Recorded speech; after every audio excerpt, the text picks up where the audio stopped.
호세아와 유다 지도자의 절반이요. 또 아사랴와 에스라와 무술람과 34절 같이 있습니다. 유다와 베냐민과 스마야와 예레미야이며. 아멘. 네, 반갑습니다. 오늘 말씀 주신 말씀 본문을 가지고 세 가지로 정리해보고 이 정리된 말씀을 붙들고 기도하도록 하겠습니다. 첫 번째, 우리는 모두 하나님을 기뻐하는 하나님의 사람들이어야 합니다. 여러분, 성도가 하나님을 기뻐하는 것이 아니고 세상 것을 기뻐하는 순간 그게 타락이고 그게 죄의 길로 빠지는 길이고 그렇게 가다 보면 망하는 것입니다. 여러분, 성경은 하나님의 사람들로서 사는 것이 안 되고 섞여서 세상 죄와 섞이고 또 세상 힘 있는 사람과 섞이고 또 안 믿는 불신자들과 섞이면 그게 망하는 역사를 성경이 보여주고 있어요. 그러나 하나님을 기뻐하고 하나님만 예배하고 하나님을 잘 섬기는 그런 사람들은 반드시 하나님이 기억하시고 그들의 이름을 성경에 기록하시고 그들을 영원한 생명의 반열에 오르게 하시는 것을 보게 됩니다. 그게 성경이 명확하게 말하는 복 있는 사람들의 가는 길이에요. 악인들은 망하는 길로 가는데 이 사람들은 눈앞에서는 잘 돼도 결국은 하나님을 기뻐하는 것이 없기 때문에 나중에 겨와 같이 날리는 인생이 된다, 이렇게 말씀해요. 오늘 여러분 계속적으로 이제 우리 느헤미야 13장이면 끝나는데 이 느헤미야 이 지도자가 포로에서 돌아온 사람들과 함께 성벽을 재건하고 중수했습니다. 이제 드디어 성벽 봉헌식을 하게 되는데 오늘 27절에 이제 성벽 봉헌식을 앞두고 제사장과 레위인들 명단을 조사해서 기록을 하고 있는 중에 24절에 보면 이스라엘을 하나님을 섬기고 기뻐하는 나라로 이끈 다윗을 언급하고 있어요. 여러분, 예배를 집전하고 또 교회를 섬기는 제사장 무리들 그리고 레위인들을 쭉 정리하는 중에 갑자기 툭 다윗이 언급됐다, 이 말입니다. 다윗이 도대체 어떤 사람이길래 신학교 나온 또 주의 종으로 섬기는 기름 부음 받은 목사 장로들 이름에 갑자기 다윗이 나왔냐?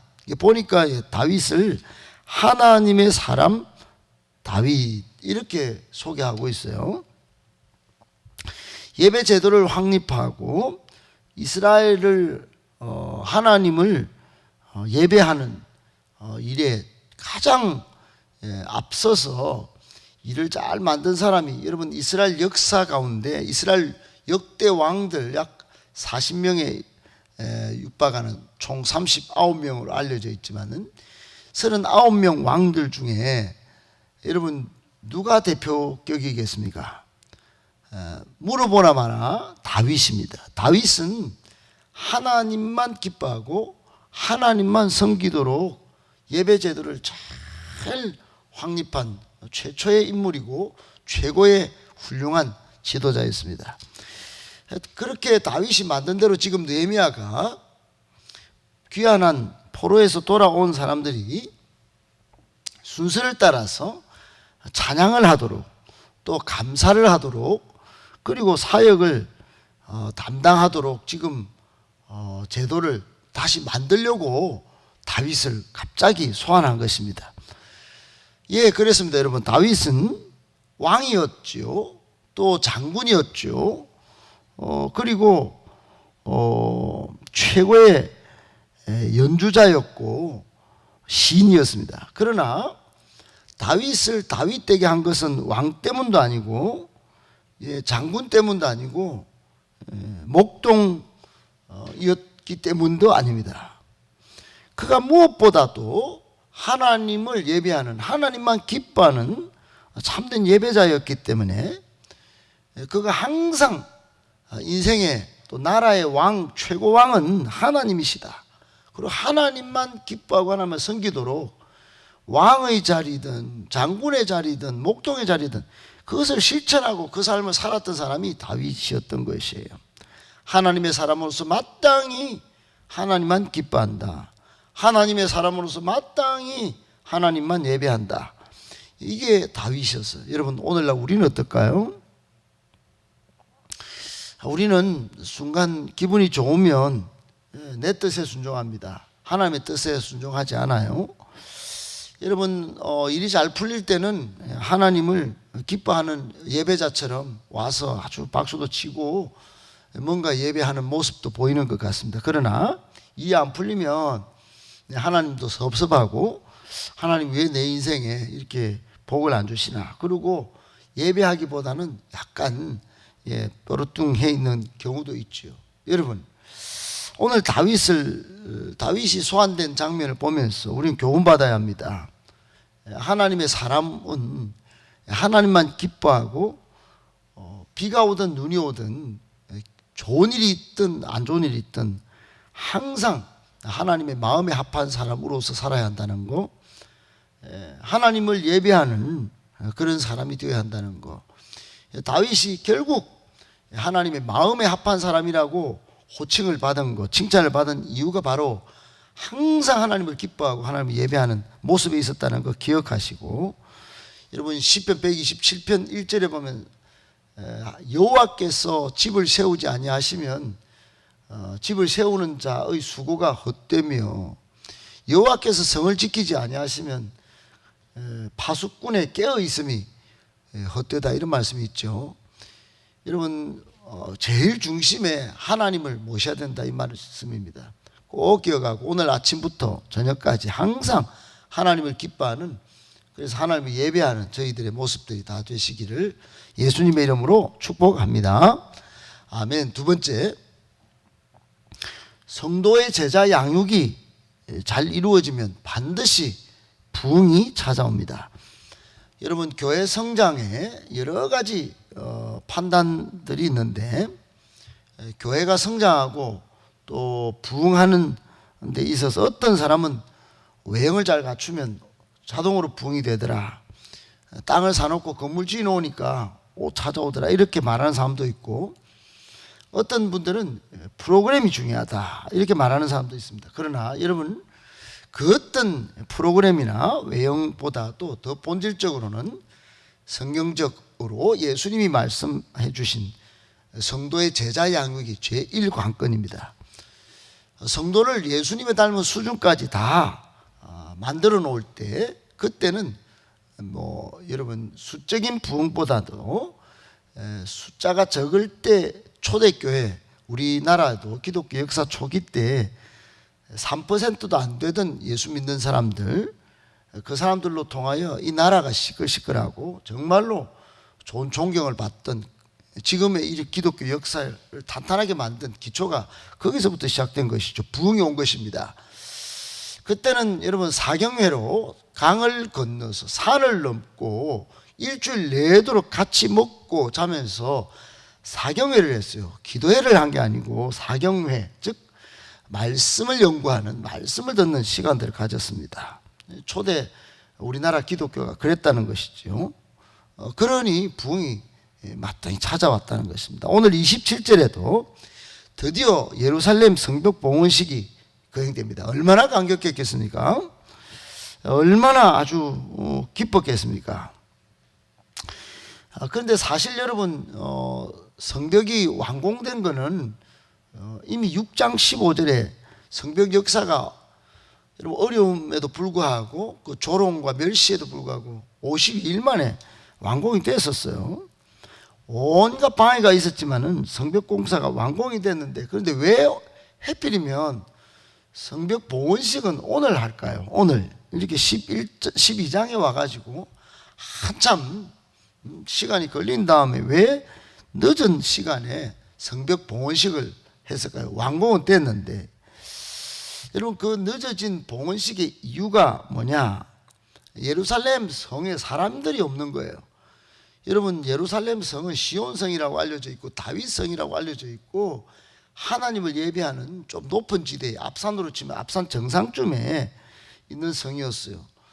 거기에 사람이 없는 겁니다. 사람이. 그러면 하나님을 예배하고 하나님을 기뻐해야 하는 이 예루살렘 성에 사람이 없다.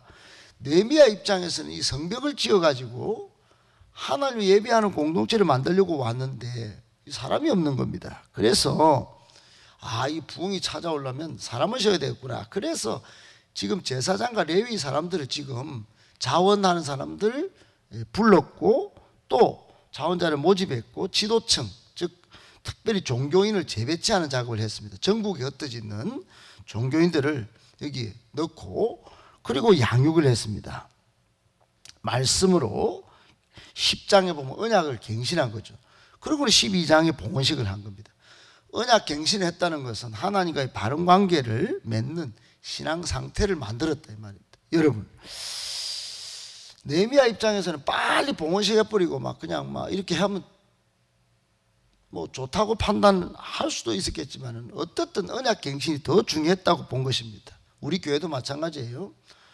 여러분, 앞으로 무슨 부흥을 맨날 말하고 잘 됐으면 좋겠다, 성장했으면 좋겠다 이렇게 말하지만 본질적으로 우리 성도 한 명 한 명을 제자로, 예수님을 닮은 제자로 만들어 놓는데 실패하면 건물은 그대로 있을 것이고 시간이 지나면서 여러 어려운 문제들이 더 발생하게 될 것입니다.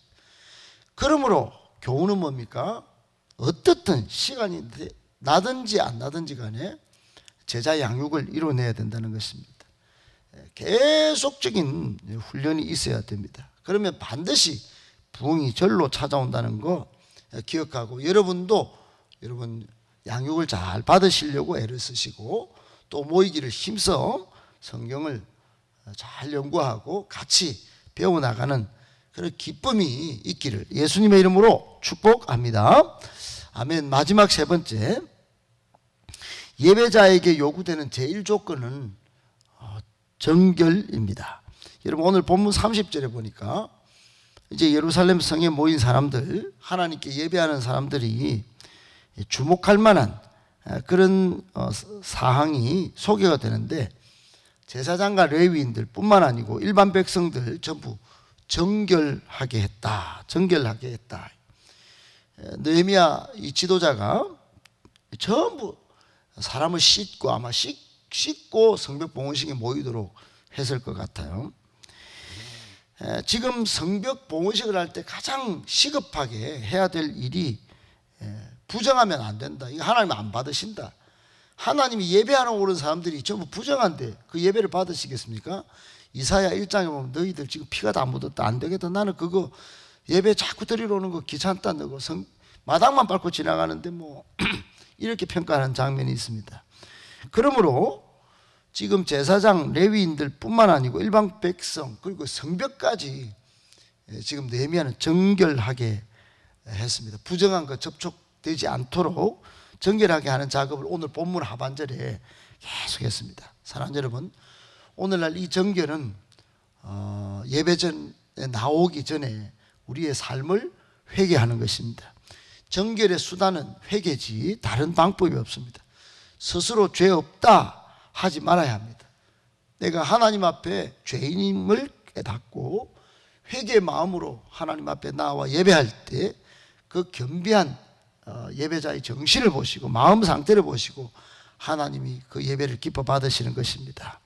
예배자에게 요구되는 제일 조건은 정결, 곧 오늘날로 치면 회개라는 사실 꼭 기억하고, 여러분 스스로 죄 없다 하지 않고 하나님 앞에 겸비한 자세로 예배드려서 하나님을 기쁘시게 하는 그런 복된 성도님들 다 되시기를 예수님의 이름으로 축복합니다.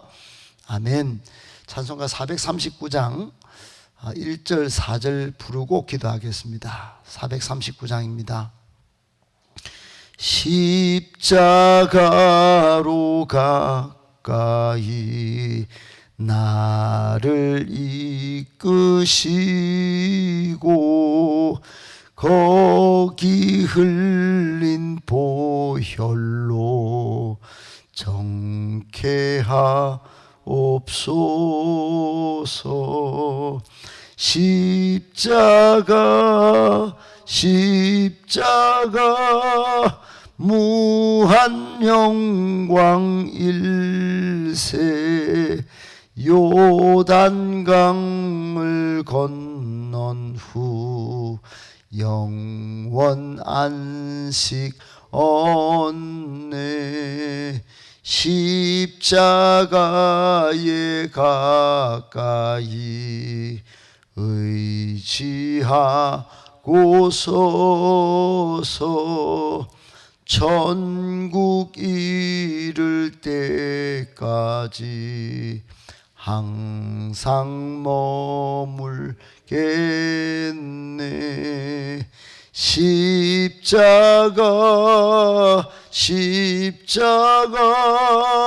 무한 영광 일세 요단강을 건넌 후 영원 안식 얻네.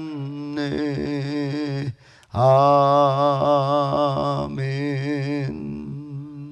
아멘.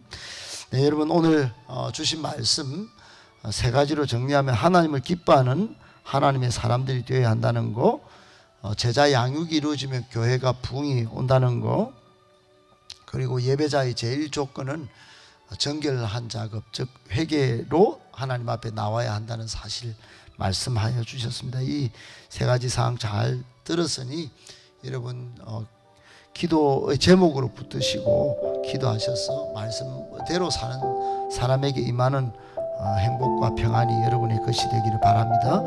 교회를 위해서 기도해 주십시오.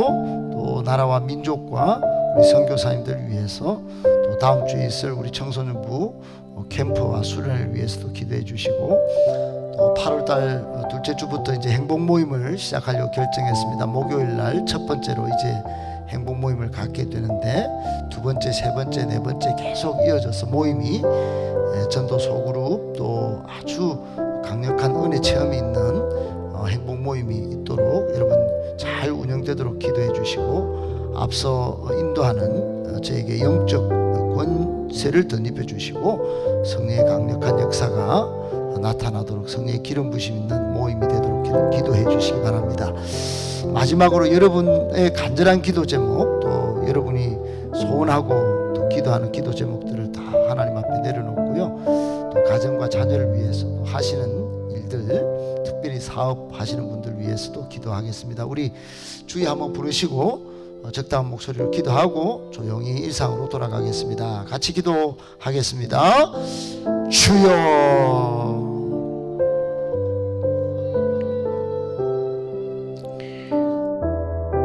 전능하시고 지금도 살아 역사하시는 하나님 아버지, 자던 잠을 깨워 피로 값주고 사신 주님의 이 예배당으로 나와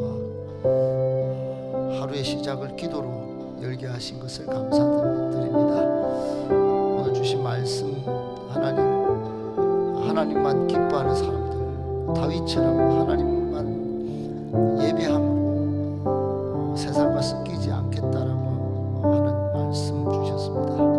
주님, 또한 우리 교회는 제자 양육이 잘 이루어지게 하시고 우리가 먼저 잘 훈련받기를 기뻐하게 하시고, 또 하나님 앞에 나올 때마다 회개 마음 잘 유지하여 하나님을 기쁘시게 하는 예배 드릴 수 있도록 도와주옵소서. 하나님 아버지, 우리 교회 예배와 말씀이 은혜로운 교회, 또 제자 양육이 잘 이루어져서 다음 세대도 잘 믿음으로 성장하여 미래가 더 기대되는 교회 되게 해 주시옵소서. 한 사람을 사랑하되 끝까지 내 자신같이 사랑하여 땅끝까지 이르러 복음 전하는 마게도냐 프로젝트 교회가 되게 해 주시옵소서. 아버지 하나님, 여름 시즌에 사역이 이곳저곳에서 활발히 진행되고 있습니다. 다음 주에는 우리 청소년 미션 수련회 참여합니다. 우리 청소년들은 또 8월 행사들이 많이 있습니다.